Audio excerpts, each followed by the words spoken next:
Welcome. We are so excited to have you here. This is our first MCAT Test Day Q&A. My name is Dawn Smith. I'm the MCAT Manager of Outreach and Engagement. I'm joined today by Kara Gwaltney, one of our other directors on our MCAT team.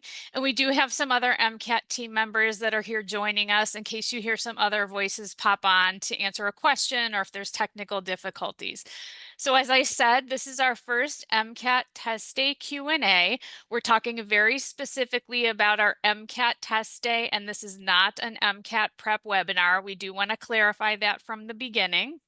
We've got lots of great prep webinars and resources on our website, but today this is about what to expect on exam day. So we're talking about check-in policies, procedures, what you can bring, all the things surrounding test day. That's why we're doing this. And this is also the first time we're doing this in this format. So bear with us as we navigate through this. We're going to encourage you to put your questions in the Q&A box. You should see the Q&A box down at the bottom. Otherwise, if you'd like, you can raise your hand and we'll call on you to unmute yourself. You can ask a question that way as well. And we received lots of great questions ahead of time. So we'll be addressing those through the topics throughout the session.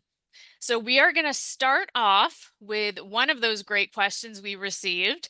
We're going to have Kara talk about give a snapshot of what test day looks like, the schedule, kind of what does test day look like? Thanks, Dawn. Hi, everybody. Thanks for joining. So we will start off talking about what the test day is going to look like for you. This was probably the most asked question we received in the registration. So let's talk about that, and then we'll kind of branch off into questions that are more specific and about other topic areas afterwards. So most of the Pearson VUE test centers open at 7:30 in the morning. Okay, we encourage you to arrive between 7:30 and 8. Okay, so when you arrive, they're going to hand you a candidate rules sheet. They're going to ask you to sit down and just kind of relax a little bit while they're getting everyone checked in. And they will call you one person at a time. If they have two people working the front desk, then you'll have two people called at a time. Okay, so what this means is that everyone does not start the exam at the same time. Okay, it's a staggered start. One important thing I want to say about the arrival is don't arrive after 8 a.m. Okay. There is a window that we call like a buffer where you cannot be admitted to the exam. I'm not going to tell you what that is because I don't want anybody to cut it close, but I'm going to say arrive by 7:30 and try not to arrive after 8. Okay. That way you won't miss the start. So you're going to sit in the lobby, you're waiting, you're reading the candidate rules. You're probably also thinking really quickly about what do I need to remember for this. Try to put that to the side because you guys are prepared. When you sit down, everything's going to come to you just fine in the exam. So don't overwhelm yourself while you're sitting in the lobby waiting to be checked in. But when they call you, you'll walk up to the front desk and you'll hand them your government issued ID, which we'll talk about and take questions about in a few minutes. They're going to verify that it's not expired, that it is has your photo on it, that it has your name, it matches the name that you registered with, that there's a signature on it, that it was issued by a government agency, all those good things. And then they're going to, and maybe not in this exact order, but in a similar order, they will have you sign an electronic signature pad. And basically, when you sign that, you are saying, yep, I understand what my responsibilities are here, that I need to follow the rules, that I will adhere to AAMC and Pearson VUE's guidelines. So we call that just your electronic signature. Basically says, yep, I know why I'm here. I know what's expected of me. They will take a test day photo. So someone had asked, do we need to upload a photo ahead of time? Nope, Pearson VUE will take a lovely photo of you. And then they will probably have you come back around to the front of the desk and they're going to take your palm vein. So the palm vein scan, you're going to place your hand on top of a box. I'm looking around here for a box to show you. They'll probably have you do it a couple of different times with both hands. And this is, it's different from fingerprint. It is kind of like a infrared heat capture of your palm vein image, so to speak. It's a little more complicated than that, but it's no personal information. It doesn't go anywhere, but it will allow Pearson VUE to verify when you come in and out of the testing room that you are the same person who checked in. Okay. And if you have tested before, it allows them to verify that, yes, Naya's here today, she's testing, and oh, look, she tested before. So they're verifying that Naya is the same person. They will then ask you to place any digital devices into this little Ziploc bag, and that includes your phone. If you wear an Apple Watch, that needs to go in there. Both devices or any devices will be powered off. You zip your bag closed, and then you will store that in your locker not to be opened until the end. Also in your locker, any personal items, if you have a purse, your car keys, a wallet, food, drink, medicine that you might need, all go in your locker. We say this at our other webinars, but we strongly encourage you not to bring a backpack, notes, books, anything like that. If you are seen going to your locker, touching those things, then the staff has to fill out an incident report. We have to look into it. So just leave your notes at home, leave them in the car. You're not going to need them once you enter the testing center. And once you've locked everything up, then you're going to walk to the testing room. And outside the testing room, we have a proctor who is there, and that person will conduct security checks. Again, they're going to look at your ID. They're going to take your palm vein scan. They are going to ask you to do what we call the security pat down. So they're going to check your collars, your hoods, any sweater you might have on, your pant pockets you'll have to pull out. You will have to pat down your arms and your legs. They'll probably ask you to turn around 3 times. Place your glasses on a turntable if you wear glasses, and they will look at those. So that's kind of what to expect. Believe it or not, from check-in to when you actually start the exam is probably about 20 minutes, which is why we say arrive at 7:30 so that they can start checking you in staggered. So that's kind of the highlight of test day. And Dawn, I'm ready to open up for questions if you are. Yes, thank you. We have some great questions coming in, and I would say the first group of questions falls into the category of what can I bring with me? And those go into 2 categories. So let's start with kind of the items I can and cannot bring with me, more of the personal items category. Okay, so that's kind of broad. Personal items, if you wear glasses, you may wear glasses for the exam. You're going to take your ID into the test room and nothing else. Pearson VUE will hand you 2 pens and 1 dry erase notepad. And that actually, Naya, might be on slide 3 if we want to give a visual. So the notepad has 9 pages. It's actually 5 pages front and back for you to take notes on. And if you need a new note board while you are in the testing room, you just raise your hand. They'll bring you a new one. They're supposed to take the original one with them. So that's a little bit tricky. We know that not every test center does that the same. But basically coming into the testing room will be your ID, your notepad, your 2 pens, your locker key, your glasses, if you wear them. If you want to bring gloves, you may bring gloves, meaning like latex gloves. If you would like to bring hand sanitizer, you can bring hand sanitizer. Water bottles cannot go into the testing room. Food cannot go into the testing room. So those things stay in your locker. Can you talk a little bit about IDs? And that's a question also about bringing IDs with themselves, what kind of ID we need to bring with us and how that works. Yep. So you have to bring a government issued ID, right? So that's typically a passport or a driver's license. It cannot be expired. It must contain a picture of you. It must match the name that you registered with.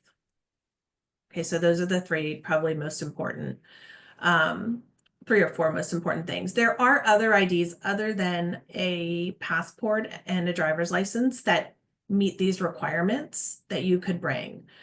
For example, we have folks who test in Hong Kong and they have a different type of government ID there that we allow. You can use a passport card. Um, some military IDs meet these requirements, but not all of them.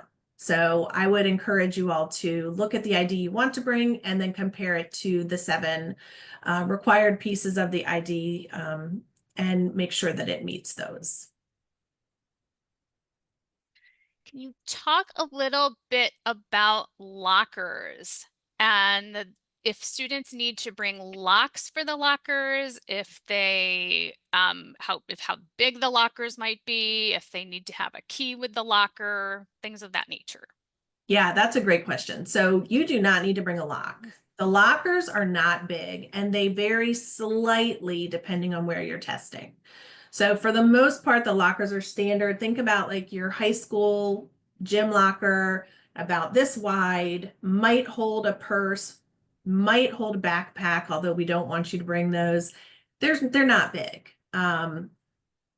They should hold a lunch bag with your drinks and your snacks in it without any problem. They should hold like a purse without any problem. But they're not huge. Pearson VUE has a key that's attached to like a keychain that has a number on it, and that's how you know which locker you have. So it should be plenty large enough to store the personal items that will need to be left there while you go into the exam room. Okay.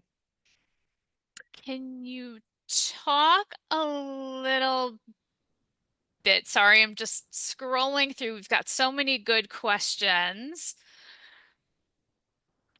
I just saw one pop up that I'd like to address that's actually on this slide too. So let's talk about sweatshirts, jackets, sweaters. Yes.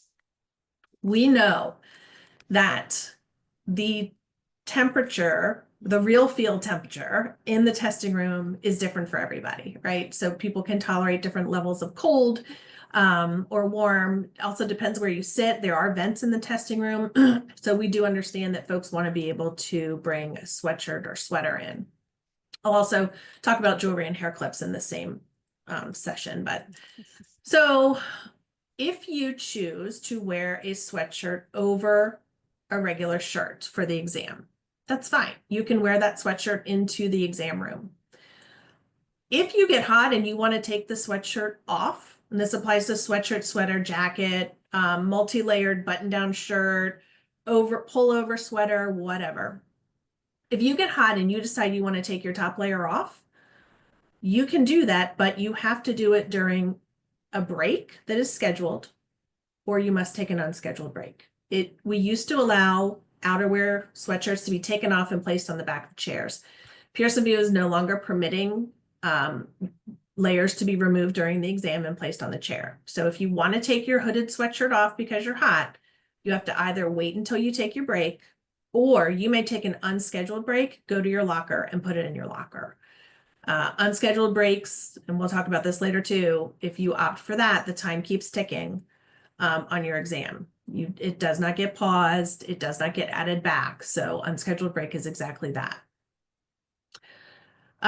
Jewelry and hair clips. So I've noticed that a lot of folks have jewelry that can't be removed. So think about the permanent gold bracelets and things like that.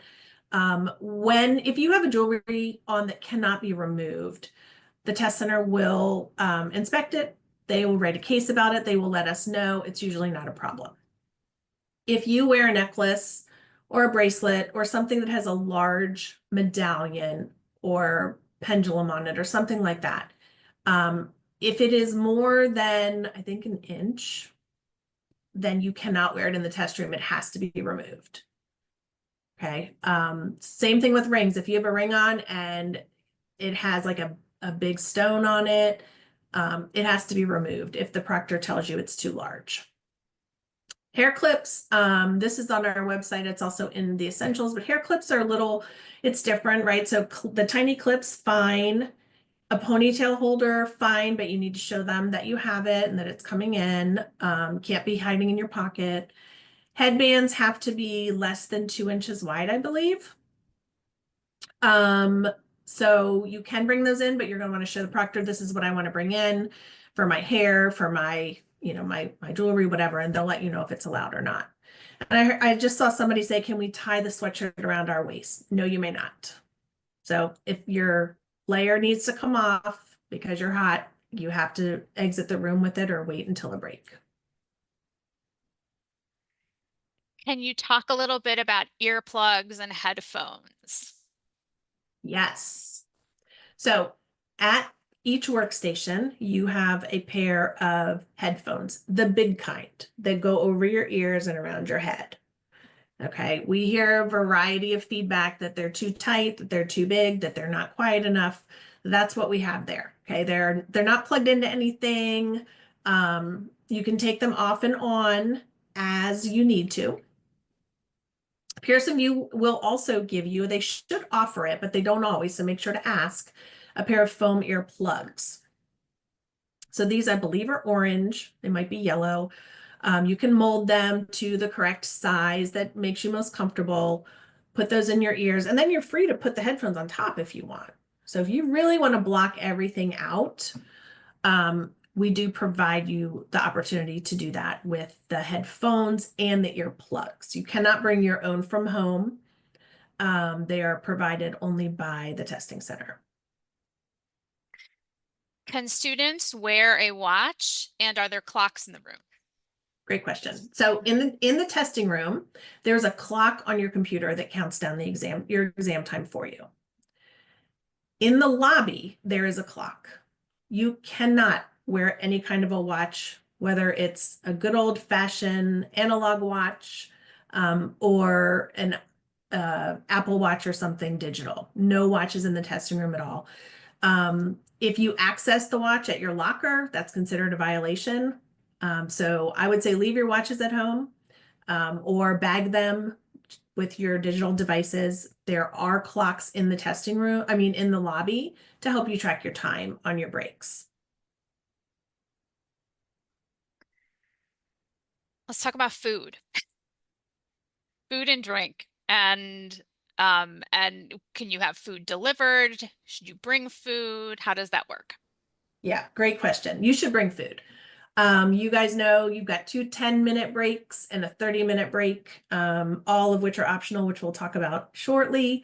But you should bring your own food and your own drink to store in your locker. You may not leave the testing center. If there is a Wendy's downstairs on the bottom floor, you cannot go to it.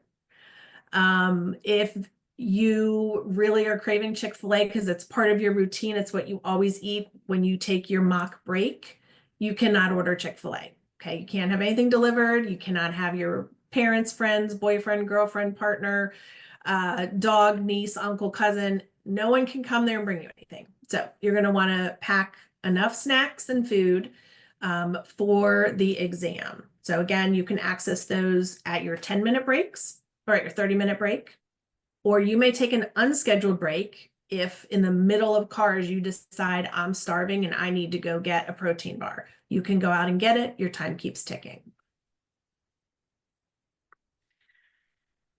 I think this is a great transition to talk about breaks. Can you discuss how breaks work, the difference between scheduled and unscheduled breaks?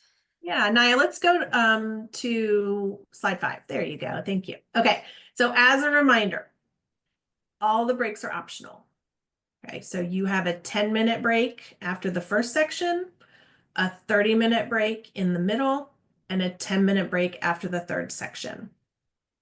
You can eat, you can drink, you can medicate, you can use the bathroom, whatever you need to do, whatever you've practiced doing, you're able to do that. If you need to fill your water bottle, there's usually a water station in each test center. So if you run out, there's also cups. That stuff's provided, but food is not. During your break, as I just said, you can't leave to get food. You cannot go to the car. You cannot look at notes. You cannot access your phone, talk to other examinees, or step outside for fresh air. That's probably the hardest one. You cannot leave the test center. We know that typically bathrooms are around the corner in the test centers. You can go back and forth to the restroom, but you can't leave whatever floor the test center is on. So basically the staff should be able to look out the glass doors and see all of the folks that are testing today somewhere on that floor in front of them. If you, as I said before, if you need a break outside of your scheduled break, you can take that. You can get up from your seat, well, raise your hand and then get up from your seat to take your break. You have to be escorted, but the time does not stop. So we do see folks who may have an emergency, need to run to the restroom. They can do that, but it doesn't stop. Or maybe you need a quick drink, break, water, clear your head, come back and do the remainder of that section. You can do that, but your time doesn't stop. We have a good question that someone asked, we have to be security checked after each break. Yes, you do. Okay. So Naya, let's go back to the third slide. Each time that you come either into the room or you leave the room, there are certain security checks that will happen. Okay, so when you are entering the room, you'll need to show your ID. You will do a palm vein scan. You might be wanded to check for devices on your person. There will be an inspection of your pockets in your pants. So you have to pull them out and show like the inner linings of your pockets. Your hooded sweatshirts will have to be flipped all the way up, looked under. They might even ask you to shake them. Your pant legs will have to be pulled up and then patted down, and same with your sleeves. And they will look at jewelry and hair clips also. I think I saw Dawn earlier, someone asked if you wear a hooded sweatshirt into the room, can you put the hood up during the exam? No, you may not. You may not wear a hood or anything covering your head during the exam unless it's for religious reasons or you have a medical exemption. So that's really important. I'm just sitting on there. For leaving the testing room, you will raise your hand when you're ready for your break or when you need to take an unscheduled break. You raise your hand, the proctor will come up, they will retrieve you from your seat and walk you out the door. And when you reach the proctor station to leave, you will again show your government ID and you will perform the palm vein scan. So every time in and out of the room, those things have to happen. I believe I saw someone ask if the time to check in and out counts as part of your break time. It does. It is not separate. So that's why managing your break time is really important, right? You have a 10-minute break. We have figured that it takes roughly 2 to 3 minutes for you to raise your hand, get called, walked out, do your exit, get to the locker, right? And then coming back in, it's about 2 minutes also. So please plan for that in your break planning.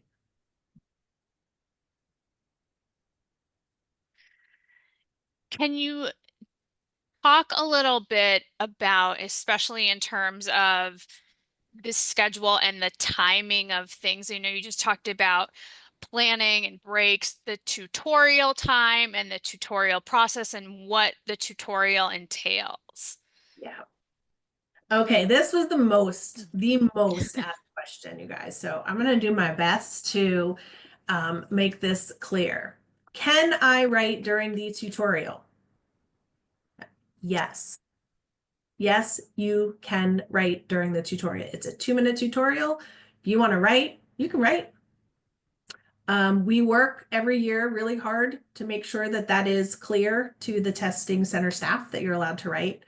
There is some confusion because there are certain types of accommodations where you cannot write when you are using that accommodation, and I think that gets confusing for them. But that 2-minute tutorial, right after you sit down, yes, you may write during it.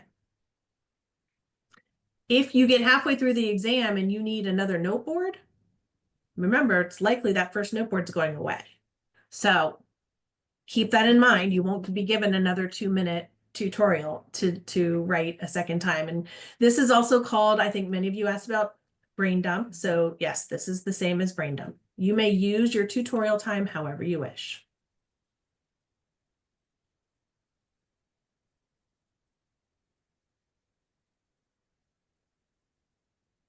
Can students talk to other test takers during their breaks? Good question. No. Oftentimes, MCAT is the only exam being offered that day, but sometimes it's not. And other exams have other rules. Okay, so you might see other test takers talking to one another. They might not be taking the MCAT. But we do not allow conversation during the breaks, mainly because the staff can't tell what you're talking about, right? And when you sign the examining agreement, the rule is you don't talk about the exam. And so we don't want staff to have to make a decision or a judgment call about whether or not you're talking about the exam. So I would say just kind of keep to yourself. There will be some noises in the lobby as you're having your break. You know, people are coming in and out, they're asking questions and so forth. But please do not have conversations while you're on your break. Are students required to take breaks? That's a great question. I think we have a visual for that somewhere. Okay. So are they required? No, they're not. You guys can use your time for the breaks in a couple of different ways. So you could choose to take the break, check out, leave the testing room, and go to the lobby. That's one way you could do it. You could opt to skip the break and just go on to the next section. We see that frequently, right? You're feeling good, you're in a zone, you just want to keep going, you're welcome to do that. We also see people who want to just go out really quickly and take a break, use the restroom, and come right back before their 10 minutes is up. And that is also allowed. What you can't do is you cannot take your break and then sit in your seat in the test center. Okay, so if you're going to take your break, we want you to step out. Sitting in the seat, you know, then the staff would have to really notice, like, are you writing on the board? And do you have weird behavior? It's just much easier. Take your break if you want to.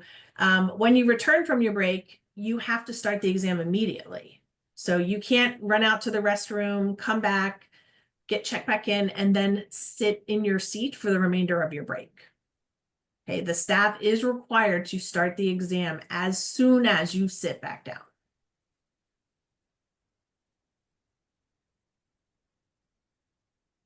Okay. Just looking through things we have not already covered.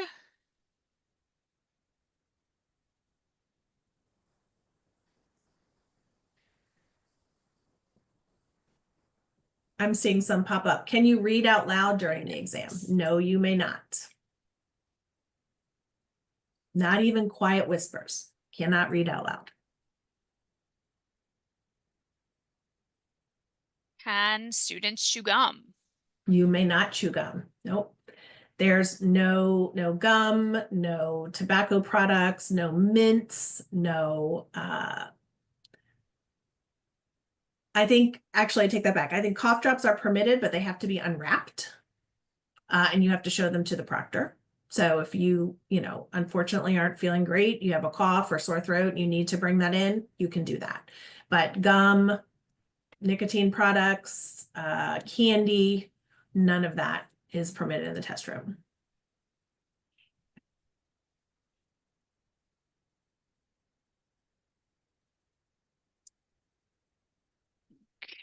Okay.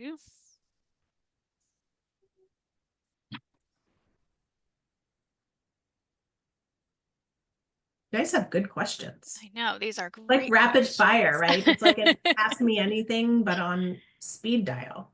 Will staff be prompting us to return from breaks, or are we responsible to keep track of the time and estimate our return to check back in?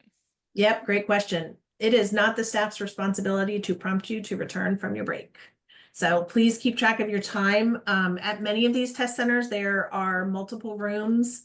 So there could be up to 60 plus people there. So it is up to you to note the time on your computer when you press yes, I would like my break, and then manage it using the clocks in the testing center.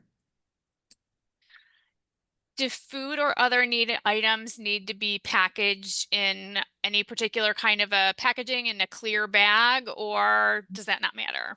Same That's with a great question. other personal items.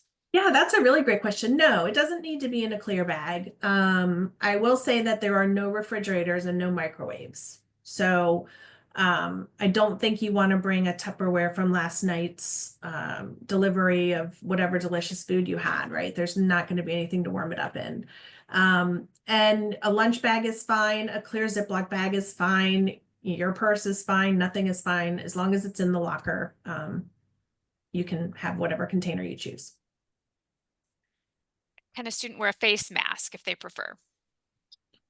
So yes. So if any of you tested back in 2020 and 2021, we did have some explicit kind of instructions about face masks.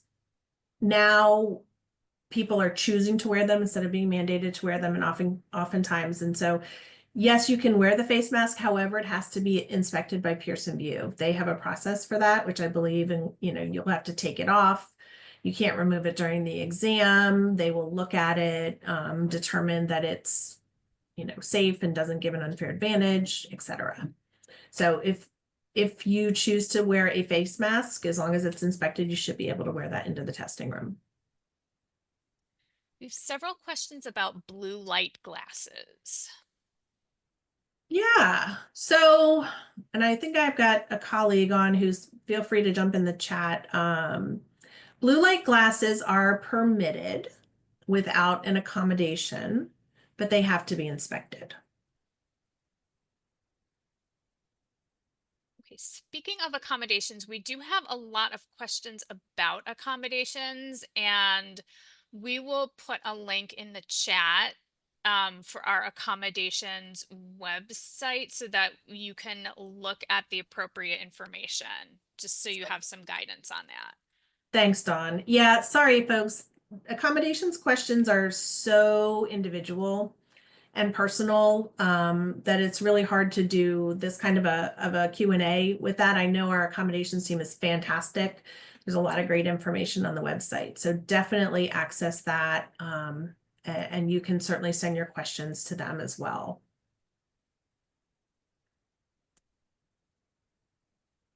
Yeah, we'll get that up in just a moment. Awesome. Okay. Naya, can we put up the 6th slide about discussion of the exam afterwards? Thanks. So I want to touch on this while Dawn and others are looking through your questions.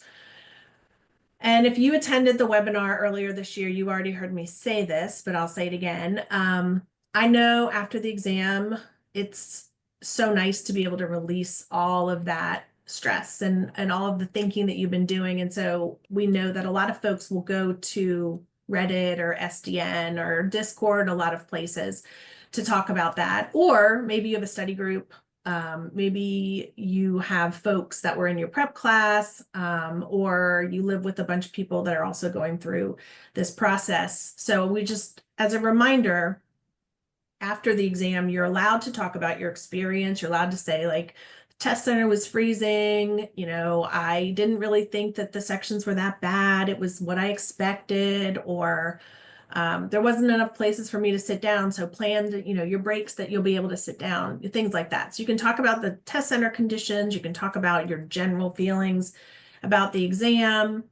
But what you can't do is talk about exact topics that you saw, what the passage was about, what the questions were, how to answer things, etc. Right? So we do monitor social media, and we do see the conversations, and we do see the Discord links, and we join a lot of that. So just lately, it's been much better than it had been in years past. But remember that discussion of the exam beyond kind of the guidance that we've given could give other people an advantage on the exam that maybe you didn't have. So try to keep in mind that like everyone's experience is different. And kind of one of the competitive parts of this is you've all worked hard and you've worked differently, right, on the exam. So everyone's experience is going to be really different. So feel free to talk about your general experience. Please just stay away from specifics. We have a question about if there's some kind of a technical difficulty, or if the computer malfunctions, anything like that, but the timer keeps going. What happens with your test? Yeah, that's a great question. So we all know technology issues happen, right? Everywhere.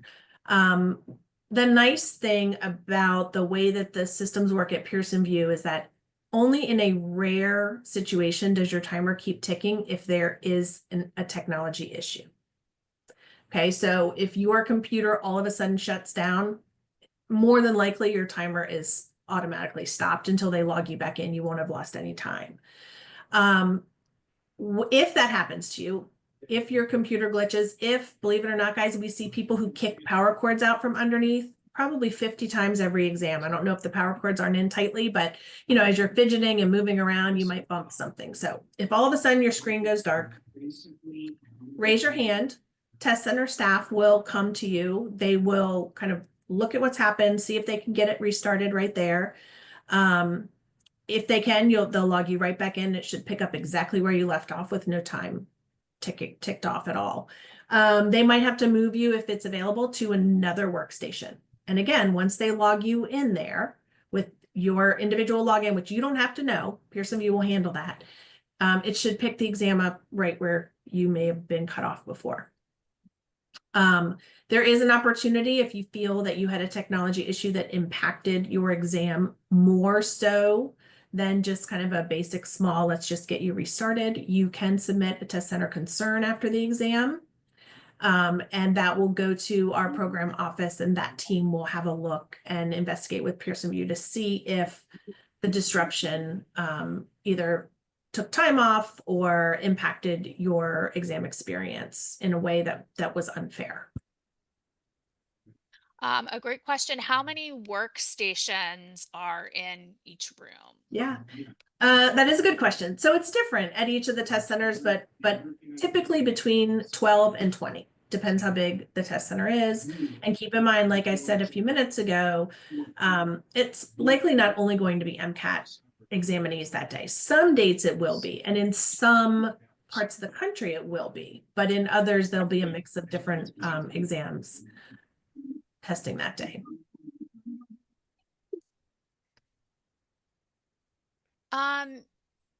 If someone finishes a section early, do they continue to sit? Do they can they take a break early? How does that work?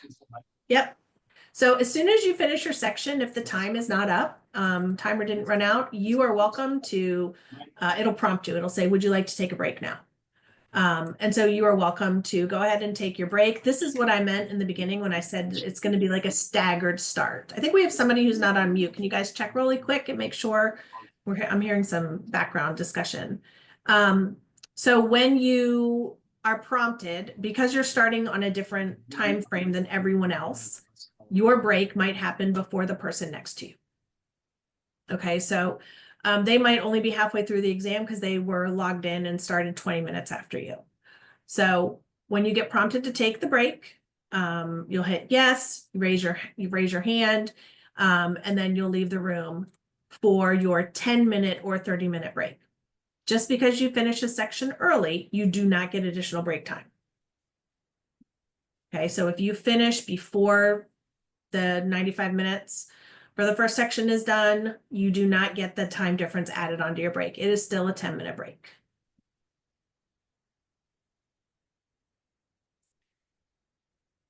If someone else in the room is making noise of any kind, will they be either reseated or moved to another location, or will the proctor in some way, shape, or form kindly ask them to stop making noise? Great question. So if there is additional noise coming from another examinee that is disturbing you, please raise your hand. The staff will come over, they'll ask you, you can let them know, and then they will discreetly talk to that examinee and ask them to stop. There is a process for folks who either choose not to stop, or don't follow instructions, but your responsibility is just to report it. If someone has an accommodation that allows them to read aloud, they are in a separate room. They wouldn't be in the same room where you are. So please raise your hand and let the proctor know that there's extraneous noise that's distracting you, and they will take care of it. Can you talk a little bit more? Are there any specific checkout procedures? Yeah, so after your exam is over, you'll choose your score or void, you'll take the survey, and then when you go to the proctor's station out front to gather your belongings, you have to take them your cell phone bag. They'll cut it open for you, and then you can remove whatever is inside. And basically, in exchange for the cell phone bag, they will give you, we call it a completion paper. So it's just a letter that says, congratulations, you've completed the MCAT exam. Other than that, there is nothing formal that you need to do.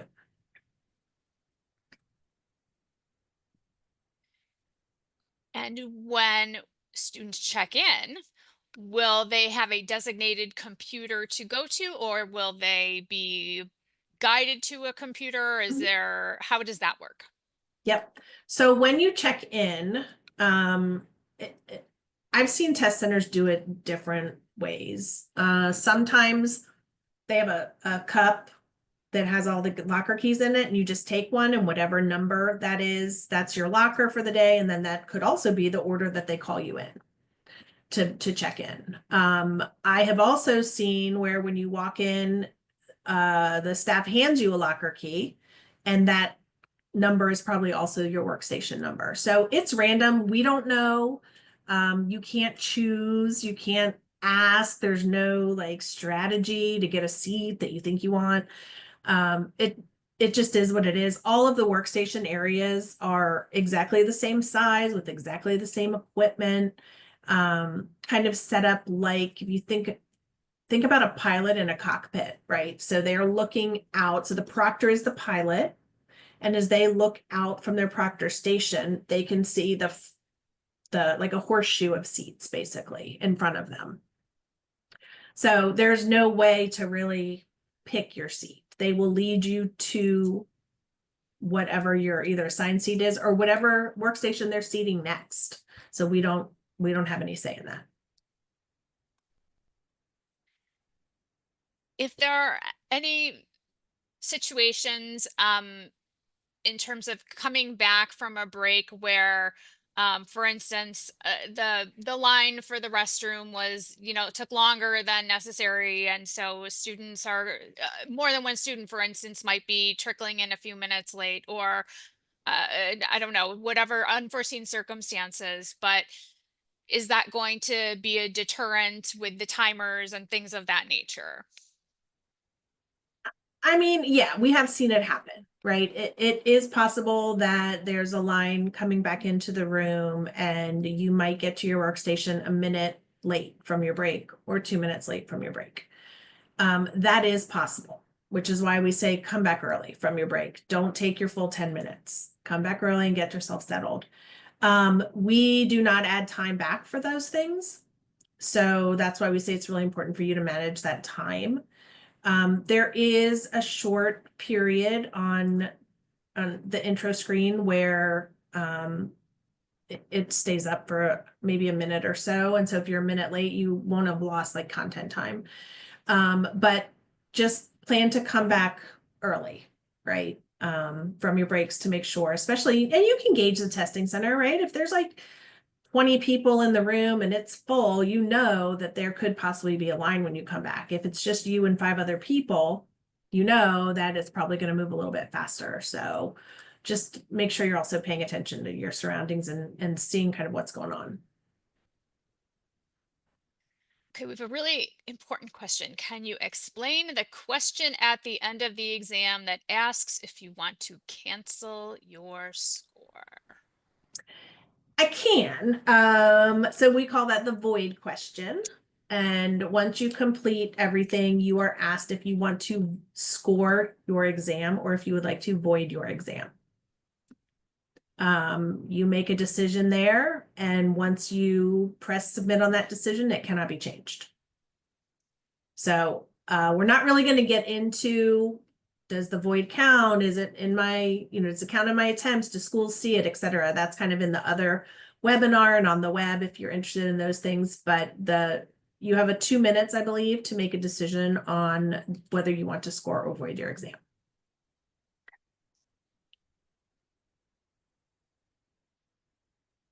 Hey all, this is Leslie. Sorry, I have been answering some questions in the chat, and I apologize if you guys already addressed this because I've been going through the chat and trying to manage that for everybody. But Kara, did you address some? We've had this question come up a few times. Are you able to go back and so you finish one section of the exam, and can you go back and review your answers? Yeah, that's a great question, Leslie. So you can go back and review your answers from that same section. So if you finish cars early and you want to go back and review your cars answers, you can do that. You cannot go back and review your CPBS answers if you are in cars. So you can only review before you say, yes, I want to take my break. You can only review the section that you are in. Kind of similarly, you can't take extra time from CPBS if you finish early and add it to cars. Thank you, Kara. Another question that I've seen pop up a few times, and again, apologize if you already addressed this, was some were asking, do they need their their one AMC login credentials when they sit down at the test center computer? Yep, no, you do not. The test center staff will log you in each time that you sit down at the computer. There are no credentials that you need to start the exam.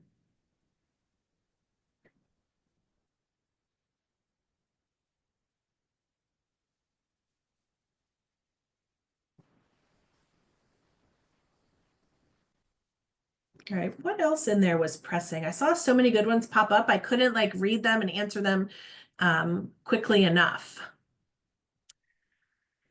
No, I'm trying to make sure we're not missing anything. Can you talk to other test takers when you're on a break? Yes. We did talk about that did one, talk and about you are that. not able to talk to other test takers. I have seen a couple questions about, can I bring my phone in? You can take your phone into the test center and then you would put it in a bag and not access it until you leave. You could leave your phone in your car, but you cannot leave the test center. Oh, here's a good one. We are not given a calculator on test day. There are no calculations in the MCAT that would require a calculator. This is an ID question, but what if I moved and my address is different than the one I registered with? Yeah, that's a great question. That's okay. We don't match addresses mainly because some of you are maybe in your undergrad in a state that's not your home, right? So you might want to be testing where you go to school instead of testing near your home. So address is fine. Thanks, Naya, for putting this visual up. So these are the 6 requirements for your ID. Government agency issued, expiration date printed and is not expired.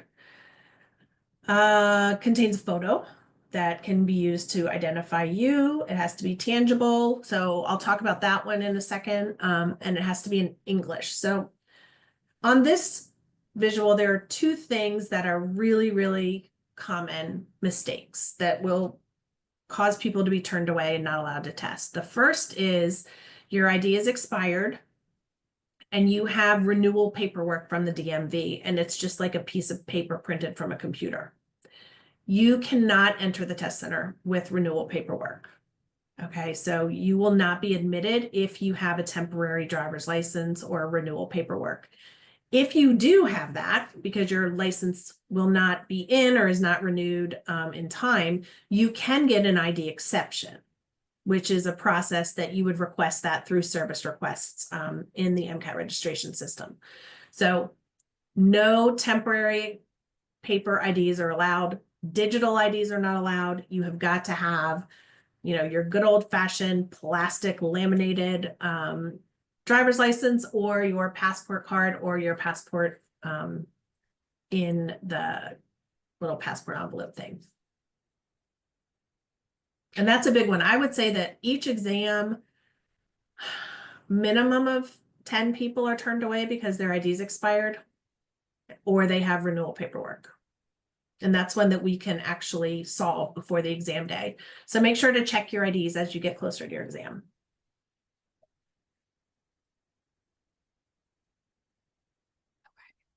Oops.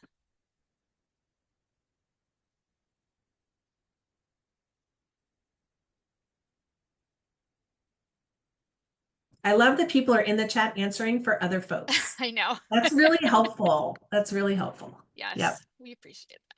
I know I can't put these links in fast enough. All we will figure out some sort of follow-up to help you have all the information you need. Just some good links on our webpage. This is our first live Q&A, so just want to thank you for your patience with us. Yes. Oh, Lily asks, can I make a phone call on my break? You may not. Once your phone goes into the phone bag at the test center, it has to remain sealed and off.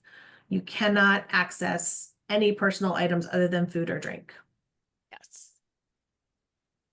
And just a reminder, we have a lot of questions continuing to come in about medication and things of that nature. We did put there's a lot of things in that nature go under the topic of accommodations, and I did put that website in the chat. I am going to put it in again just so you have it. I'm going to make sure that that information goes to. Thanks, Dawn. Yeah.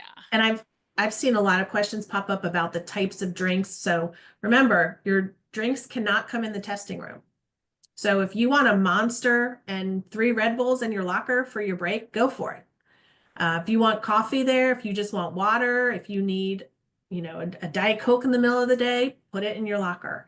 Doesn't matter if the water bottle has stickers on it. It doesn't matter if it's store-bought or brought from home.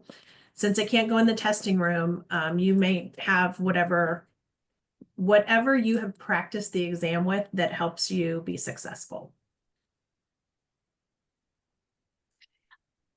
Is the computer a desktop or a laptop? Oh, that's a good one too. It is a desktop. It is a desktop. So there is a keyboard. Everything's wired though, so we haven't moved that far into the new century, but the keyboard can be moved. So if you just want to use the mouse and not use the keyboard, you can place it up on top. If you like to use the hotkeys, you can use that on the keyboard. The screen, I believe, is 24 inches for the monitor. And it is a traditional mouse, not a trackpad. So I did see that question a couple times too. Noteboard is like a whiteboard, except you cannot erase it. Can you cross things out? You can cross things out, yep, but you cannot wipe anything off of it or remove anything from it. Yeah, Jennifer, they're kind of like Sharpies. It's like the vis-a-vis markers. Not dry erase, not Sharpie, but able to be wiped off with a little bit of spray or water.